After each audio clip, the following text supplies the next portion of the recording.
વડોદરા શહેરની વાત કરીએ તો વડોદરા શહેરમાં જ્યાં જુઓ ત્યાં નાના માણસો છે એ નાના માણસોને તકલીફો છે, ત્યારે પેન્શનના જે કર્મચારીઓ છે, વડોદરા મહાનગર સેવા સદનમાં નોકરી કરતા પેન્શનના કર્મચારીઓ સિક્યુરિટીનો પગાર જ્યારે 25 તારીખે પગાર થાય છે.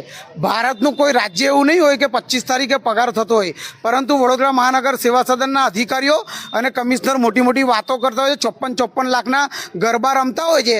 તો ભાઈ તમારા કર્મચારીઓ છે તેમને પગાર આપો ને. 1 થી 5 તારીખમાં તમને પગાર 1લી તારીખે જોતો હોય અધિકારીઓને, તો આમનું બી ઘર છે.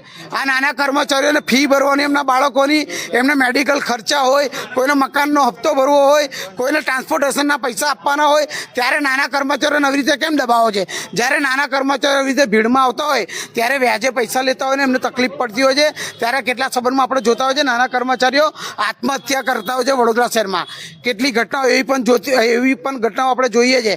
ત્યારે અહીંયા ઢોલ વગાડીને તેમના કાન ખોલવામાં આવ્યા છે કમિશનરના, કે તમારા કાન સિંહ જેવા ખોલો બરાબર, અને તમે તમારા કર્મચારીને નીચે પાલિકામાં પગાર સમય આપો ને. એ જે એજન્સી છે એ એજન્સીને ઈમાનદારીથી કામ ના કરવું હોય ને તેનો ઘર ભેગો કરો. તમે કઈ એજન્સી? જે પેન્શનની એજન્સી છે એ પેન્શનના એજન્સીના જે અધિકારીઓ છે, મેનેજમેન્ટ છે, તમને કહેવા માંગુ છું ભાઈ, તમારાથી ઈમાનદારીથી પગાર ના આપવાતો હોય 1 થી 5 તારીખમાં, તો તમે એજન્સી મૂકી દો અને તમે તમારા ઘરે આરામ કરો. પાલિકા એજન્સીને જાન્યુઆરીથી જ પગાર નહીં આપતી, તો પછી હવે શું? પહેલાં પણ મંગેશ જયસ્વાલે એવું કહ્યું હતું દબાણ અધિકારી કે 1 થી 7 તારીખમાં પરિપત્ર છે એમને પગાર ચૂકવી દેવાનો. તો 7 તારીખમાં ભાઈ પરિપત્ર છે, પગાર ચૂકવી દેવાનો ઓર્ડર છે, તો કેમ પગાર ભાઈ 25 તારીખ 20 તારીખ પછી પગાર આપો છો? અને મંગેશ જયસ્વાલ દબાણ અધિકારીને કહેવા માંગુ છું, તમામ અધિકારીઓને કહેવા માંગુ છું, ભાઈ તમારો પગાર કઈ તારીખે જોઈએ છે?